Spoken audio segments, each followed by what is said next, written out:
Pat Freiermuth was in the middle of a response to a reporter's question when he seemed to lose his train of thought. He paused, waiting for the right words to come to mind.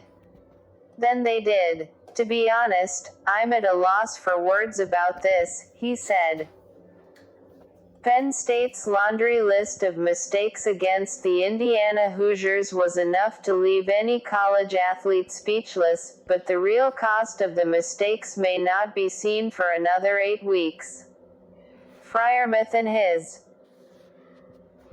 Nittany Lion teammates lost their season opener Saturday evening, a 36-35 heartbreaker to Indiana on the road, and may have lost its most likely path to the college football playoff.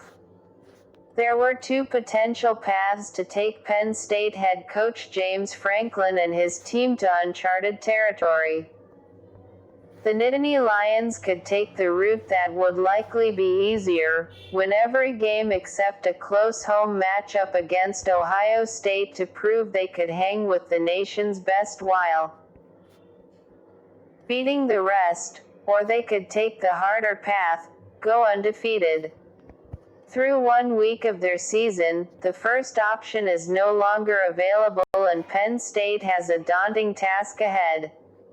It's a feat difficult enough that the Nittany Lions haven't accomplished it in 4 years and only once since 2012. They must defeat the Buckeyes. The mistakes against Indiana put Penn State in this position with plenty of blame to go around. Redshirt junior Sean Clifford threw 2 interceptions and struggled when Indiana pressured him. Backup quarterback Will Levis fumbled near the goal line early in the game. Junior kicker Jake Pinniger missed 2 field goals, including a 25-yarder just before the half. Sophomore running back Devin Ford scored late in the game when he could have taken a knee and allowed his team to run out the clock.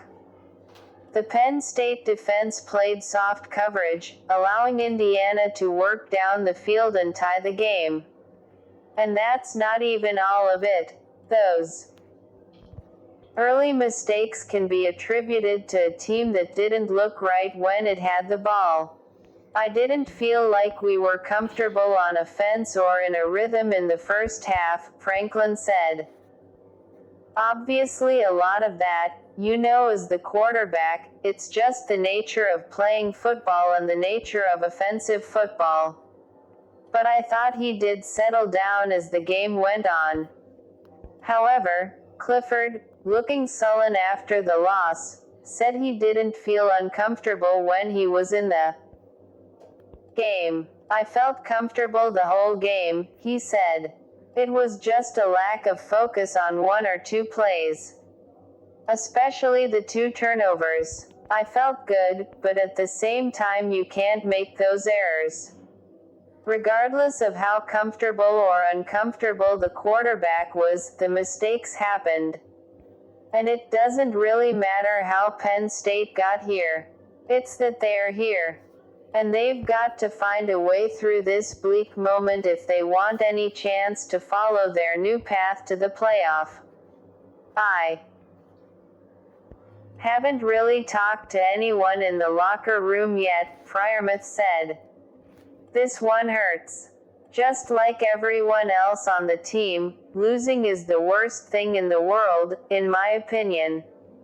You have to learn from it and move on. You've just got to flush it. You have to let it hurt because it needs to hurt. Because hurting gets growth. Without growth this season is going to go down a way we don't want it to go. So we have to continue to grow, use it as fuel, and use it to get better." Freiermuth will be at the forefront of the matchup with the Buckeyes. He's Penn State's top option on offense and a crucial piece of their hopes for an upset.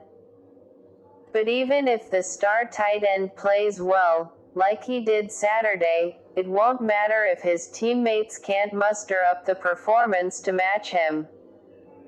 Clifford can't make the kind of mistakes he did and the defense can't trail off like it did against Indiana because Ohio State will be ready for the Nittany Lions. Their season opener looked nothing like Penn State's. They showed off their elite offense and superior talent in a 52-17 win over Nebraska at home. They looked ready for the season to begin and ready to take a punch from a team that it had outclassed, the exact opposite of how Penn State looked. Unfortunately for the Nittany Lions, there is no real break until the matchup. Ohio State will travel to State College next week and play them in Beaver Stadium with the country watching in prime time. Penn State has 6 days to prepare for the best team in the conference and one of the best teams in the country in what is now a must-win game. This was a season filled with promise and the hope that Franklin and his team could cross the barrier into the elusive playoff. Just one game in, it's already teetering on the edge of disappointment. Like, share and subscribe my channel.